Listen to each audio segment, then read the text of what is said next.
International book of वर्ल्डमध्ये hat trick केलेली भारतातील पहिली digital media press media live.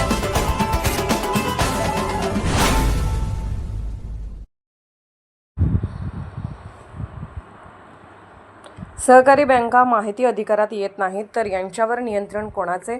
मग जनतेच्या पैशांची लूट काय? जनतेला हिशोब कोण देणार? फिरोज मुल्ला सर. सर्वसामान्य जनतेचे भांडवल, शेतकऱ्यांच्या ठेवी आणि कष्टकऱ्यांच्या पैशावर चालणाऱ्या सहकारी बँकांमधील वाढती आर्थिक अनियमितता आणि प्रशासकीय सावळा गोंधळ हा सध्या व्यापक चिंतेचा विषय बनत आहे. असे असतानाही अनेक सहकारी बँका माहिती अधिकार कायदा 2005च्या कायदेशीर चौकटीतून पळवाट काढत असल्यामुळे जनतेमध्ये तीव्र असंतोष आहे. या पार्श्वभूमीवर सहकार क्षेत्रातील पारदर्शकता आणि सामान्य नागरिकांचे हक्क याविषयी अभ्यासपूर्ण मत मांडताना Republican party of India Sachin Kharat Maharashtra राज्य मुख्य संघटक फिरोज मुल्ला सर यांनी जर सहकारी बँका थेट माहिती अधिकारात येत नसतील तर मग यांच्यावर नक्की नियंत्रण कोणाचे? जनतेच्या पैशाची अशीच लूट होत राहणार का? आणि नागरिकांच्या कष्टाच्या पैशाचा हिशोब शेवटी कोण देणार, असा रोकडा व थेट सवाल उपस्थित केला आहे. जनतेच्या पैशावर चालणाऱ्या संस्थांमध्ये संपूर्ण पारदर्शकता असणे हा नागरिकांचा कायदेशीर अधिकारच आहे, अशी आग्रही भूमिका त्यांनी मांडली आहे. सहकारी बँका या मुख्यत्वे भागधारक आणि खातेदार असणाऱ्या जनतेच्या कष्टाच्या पैशावर आणि ठेवींवर चालतात.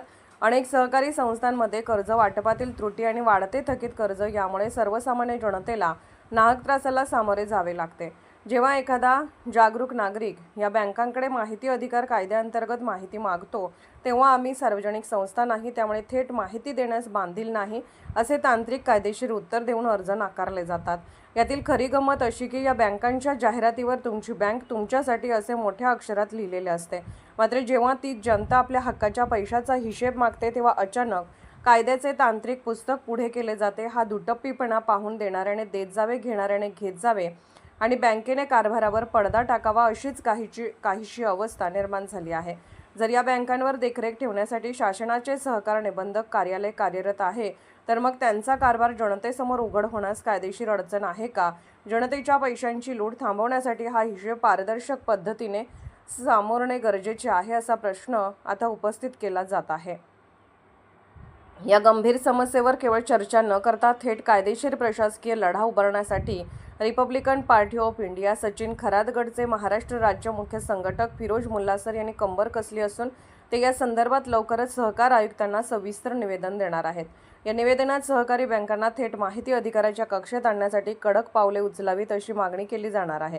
फिरोज मुल्ला सर यांनी विश्लेषण केल्याप्रमाणे सहकारी बँका थेट माहिती अधिकाराच्या कक्षेत आल्यास सर्वसामान्य खातेदार आणि नागरिकांना मोठे लाभ मिळतील.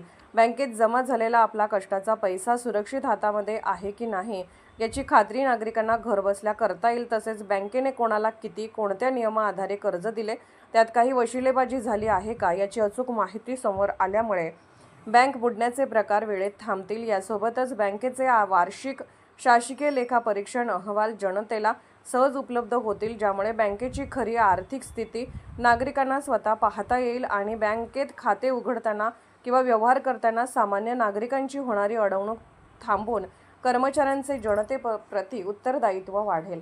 सध्याच्या नियमानुसार सहकारी बँकांची माहिती थेट मिळत नाही. त्यासाठी सहकार निबंधक कार्यालयाकडे अर्ज करून लांबलचक कायदेशीर प्रक्रियेतून जावे लागते. ही प्रक्रिया जनतेसाठी अत्यंत वेळखाऊ ठरते. बँकेत कर्ज घेताना कागदपत्रांचा डोंगर गोळा करावा लागतो. मात्र बँकेचा कारभार कसा चाललाय हे विचारले की तिथे शांतता पसरते.